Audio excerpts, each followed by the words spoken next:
আসসালামু আলাইকুম dear students, class 6 এর ইংলিশের ইউনিট 9 লেসন 9.5 পেজ নাম্বার 71 আমরা এই ভিডিওতে দেখব।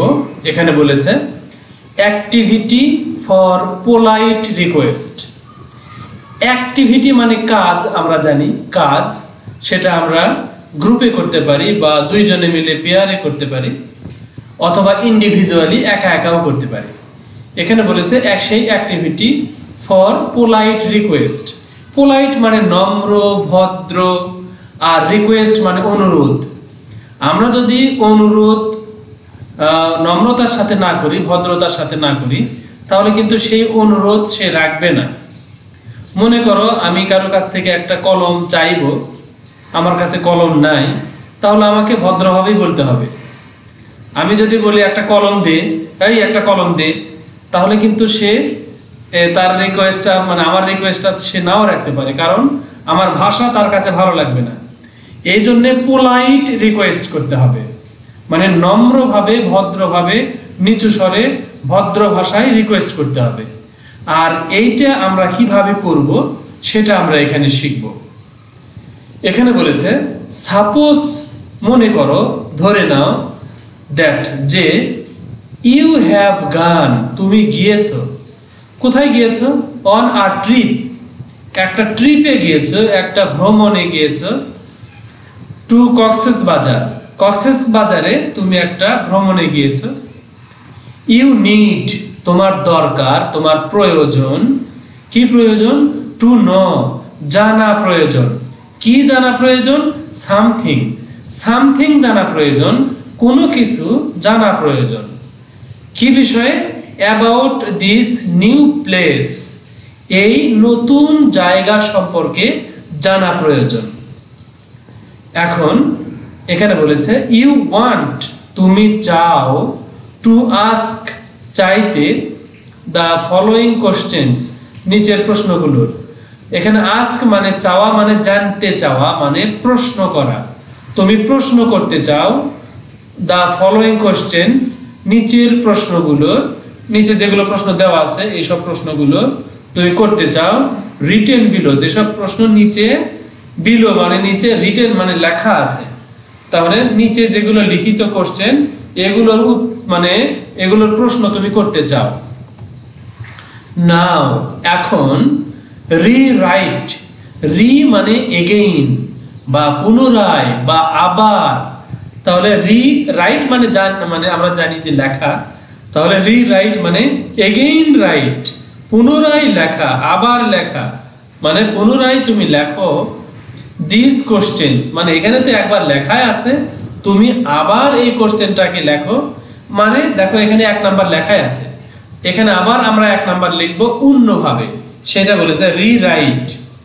আচ্ছা, rewrite this questions or sentences, এই প্রশ্নগুলো অথবা বাক্যগুলো তোমরা আবার লেখো ইন পোলাইট ফর্ম, পোলাইট ফর্মে বা ভদ্র ভাবে, ফর্ম মানে রূপ, তাহলে নম্র রূপে বা ভদ্র রূপে তুমি এই বাক্যগুলো আবার লেখো।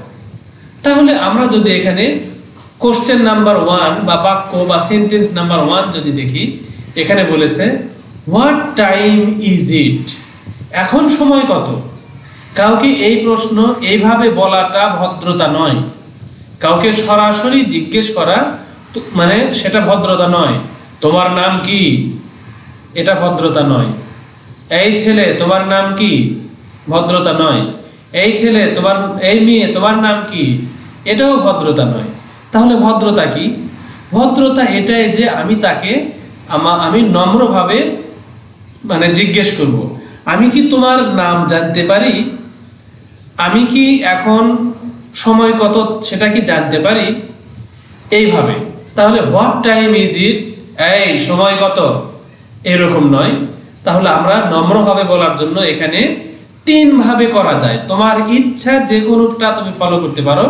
ক্যান দিয়েও করা যায়, কুড দিয়েও করা যায়, উড দিয়েও করা যায়। তাহলে আমরা আগে ক্যান দিয়ে করি।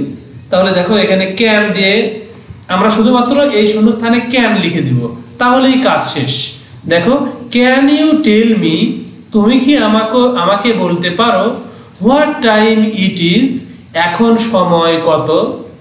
তুমি কি আমাকে বলতে পারো এখন সময় কত? তার মানে এটা হলো আমাদের পোলাইট ফর্ম। এই কোশ্চেনটাকে আমরা ভদ্রভাবে এইভাবে বলতে পারি। এখন আমরা সেকেন্ড কোশ্চেন, এখানে where is the nearest hotel, নিকটতম রেস্টুরেন্ট বা নিকটতম হোটেল কোথায়? এটা যদি আমি সরাসরি কাউকে জিজ্ঞেস করি তাহলে সেটা অভদ্রতাই হয়, সেটা ভদ্রতা হয় না। আমরা ভদ্রভাবে বা পোলাইট ভাবে যদি আমরা জিজ্ঞেস করি তাহলে এইখানে ক্যান দিব।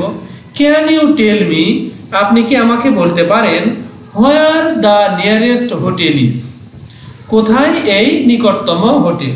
তাহলে এখানে আমরা কি দেব? ক্যান দিব। আবার দেখো 3 নম্বরে, where is the ATM booth, ATM booth কোথায়? এটিএম মানে আমরা কিন্তু কিছুদিন আগে বা আমাদের বয়স যাদের, তারা কিন্তু এটিএম মানে একটা কথাই ভাবতো যে টেলিভিশনে একজন কৌতুক অভিনেতা ছিল, কৌতুক নয়, সে মনে করো যে একজন জাত অভিনেতা, এটিএম শামসুজ্জামান, আবু তাহের মোহাম্মদ, এটিএম শামসুজ্জামান, যাই হোক তাকে বুঝতাম। কিন্তু এখনকার যুগে, এই মডার্ন যুগে আসলে এটা বোঝায় না।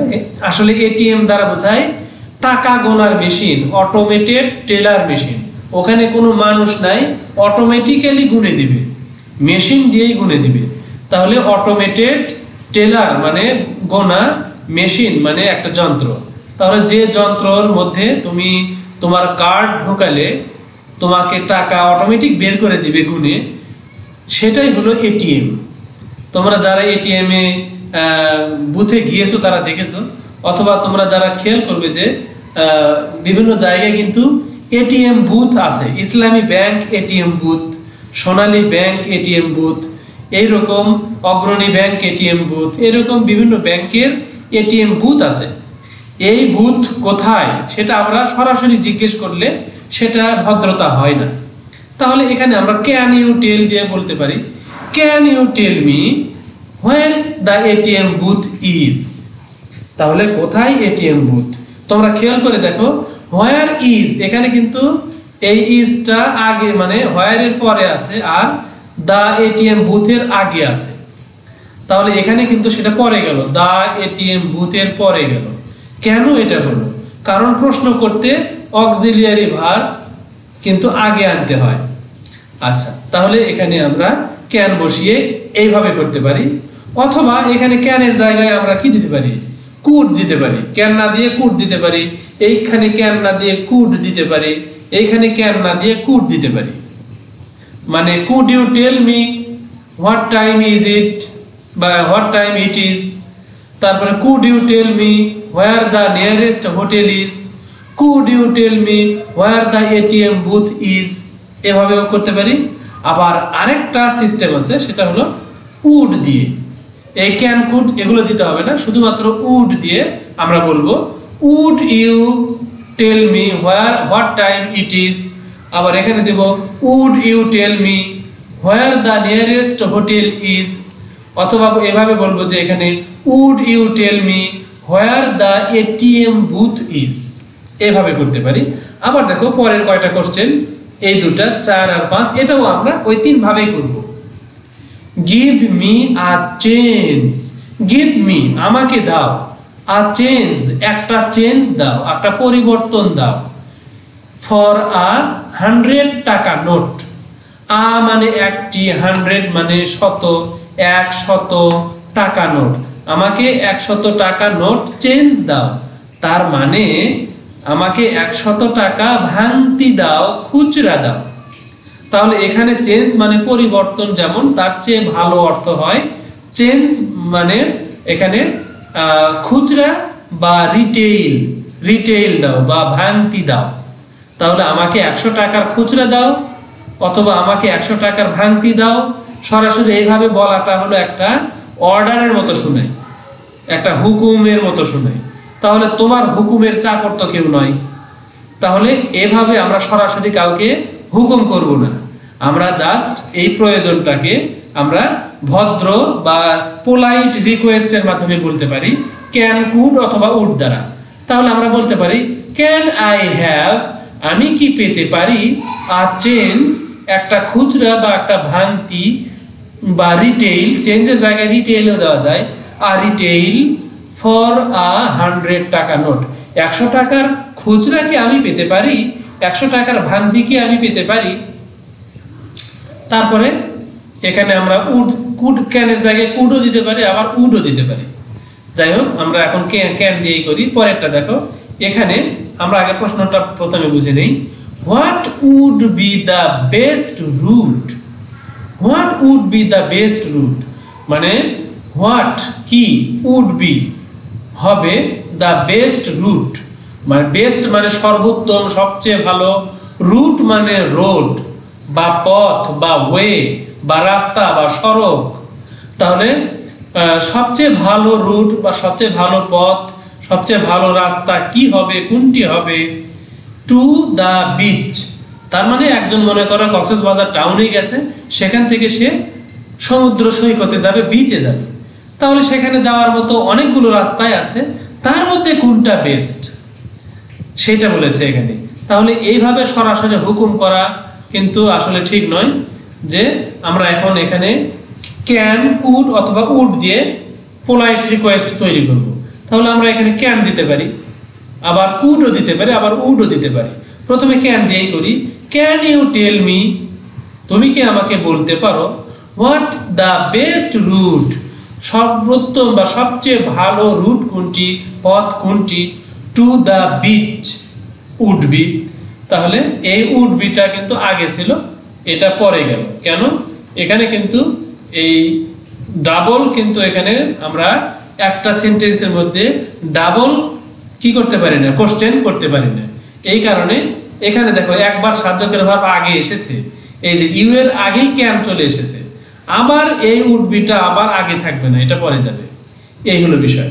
এখন আমরা কি করব, এই ক্যানের জায়গায় আমরা কুড দিয়েও করতে পারি, এই ক্যানের জায়গায় আমরা ক্যান না দিয়ে কুড দিতে পারি, আবার ক্যান কুড দুটোই বাদ দিয়ে আমরা উড দিয়ে করতে পারি। ক্যান কুড দুটার মধ্যে একটাও যদি আমরা ব্যবহার না করি, তাহলে আমরা উড দিয়েও এই সেন্টেন্সটা কমপ্লিট করতে পারি। তাহলে আমরা এখানে বুঝে নিলাম যে কিভাবে পোলাইট রিকোয়েস্ট করতে হয়, ভদ্র নম্রভাবে কিভাবে অনুরোধ করতে হয়। আমরা যদি ভদ্রভাবে অনুরোধ না করি, আমাদের অনুরোধ কেউ শুনবে না। সুতরাং আমরা এখন থেকেই কথা বলতে এরকম ভদ্রভাবে কিন্তু আমরা বলতে পারি। এখন থেকে আমরা যদি প্র্যাকটিস করি, তাহলে আমাদের ভবিষ্যতে গিয়ে অপমানিত হতে হবে না। তাহলে আমি এই কামনা করছি যে তোমরা অবশ্যই এই নিয়মগুলো শুধুমাত্র বইয়ের পড়ার জন্য নয়, শুধুমাত্র নম্বর পেয়ে ফার্স্ট সেকেন্ড হওয়ার জন্য নয়, বরং তোমরা এটা বাস্তব জীবনে এগুলোর প্রতিফলন করবে, বাস্তব জীবনে এগুলো প্র্যাকটিস করবে। তাহলে কিন্তু তোমাদের এই পড়াটা সার্থক হবে। আমরা চাই যে এখন পড়াশোনাটা শুধু বইয়ের ভিতরে না থাকুক, তোমাদের জীবনে এটার ব্যবহার শুরু হোক। এই কামনাই এই ভিডিও এখানে রাখছি। ওয়া মা তাওফিক ইল্লা বিল্লাহ। আসসালামু আলাইকুম ওয়া রাহমাতুল্লাহ।